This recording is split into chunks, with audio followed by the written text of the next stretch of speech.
So we just finished our interview with Vladimir Putin. We're in an ante-room in the Kremlin, waiting for our car to come, having a cup of coffee. I'm sitting here with the folder, kind of old-fashioned, I haven't even opened it yet, of documents that Putin gave me. I've got my nighttime reading. That was quite an interview. It began in a way I didn't expect at all. I'm still thinking it through. This just happened, so my thoughts are inchoate, but I asked him, of course, the obvious question, which is, why did you move against Ukraine 2 years ago, February 2022? And he had said that he felt a physical threat from NATO within Ukraine, and he was worried they were going to bring nuclear weapons into Ukraine, et cetera, et cetera. So I asked him about that.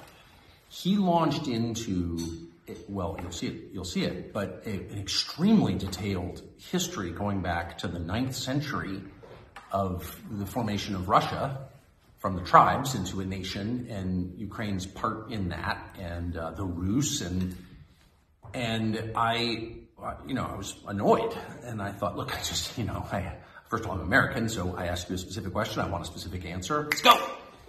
And he wouldn't, and so I pushed him, and he got annoyed, and I was annoyed, and I thought he was filibustering, and maybe he was to some extent, but I concluded after watching all this, no,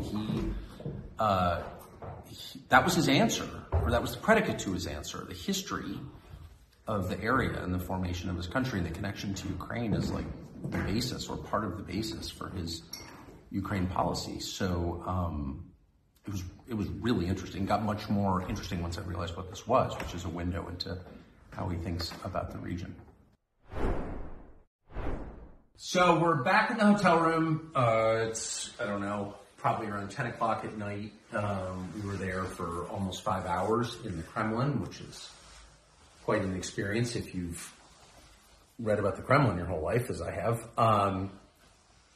Not that different from the old executive office buildings, giant pile, 19th century warren of offices. Anyway, Putin was a couple hours late, as is his habit, apparently. Everyone who works for him is laughing. He's always late.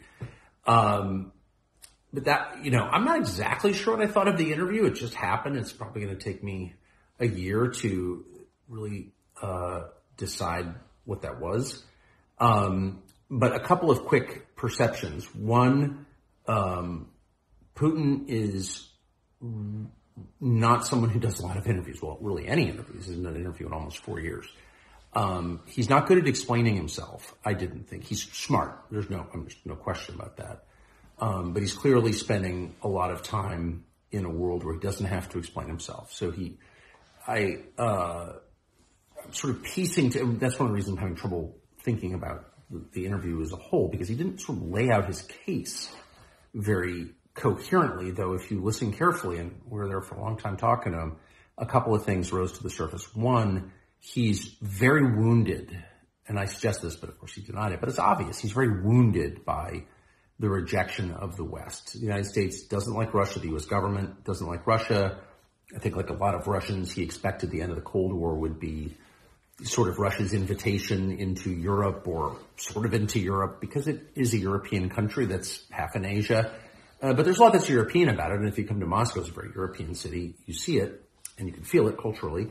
And the West rejected Russia. And maybe, I'm not even taking sides in this. Maybe there were good reasons. I don't know what they would be, but in any case, the West was determined not to be allied with Russia. That's very obvious.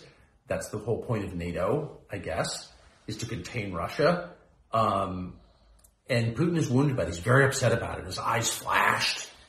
When we talked about that, as we did, for probably over an hour, he didn't have a coherent theory that he was willing to tell me anyway as to why that is. Russia's not an expansionist power. Sorry.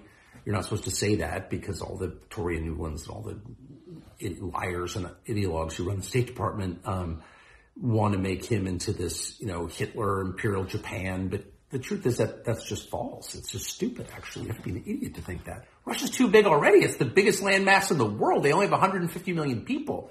And they've got, 80-some effectively provinces or semi-independent states, but different nationalities and religions and languages. And imagine managing all that. They've got more than enough natural resources. They're swimming in natural resources. They don't have enough people, in their view.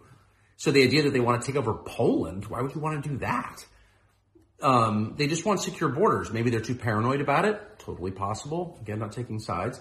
But the idea that they're going to roll into Vienna or something, you'd have to be like an idiot to think that. It's just not true. There's no evidence of it, actually.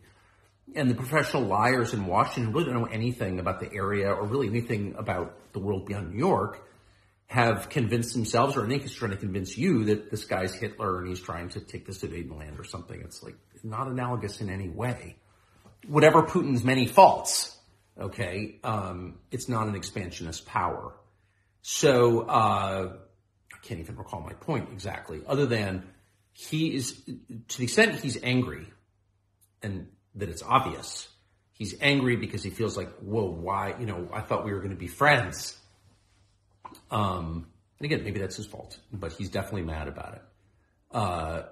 And the second thing I would say, which I thought was kind of really striking, is that he was willing to admit that he wants a peace deal in Ukraine, and sort of give it away and just sort of say that out loud. He said it a couple of different times. Again, maybe he's lying in ways I didn't perceive, but he kept saying it, and I don't know why he would say it if he didn't mean it.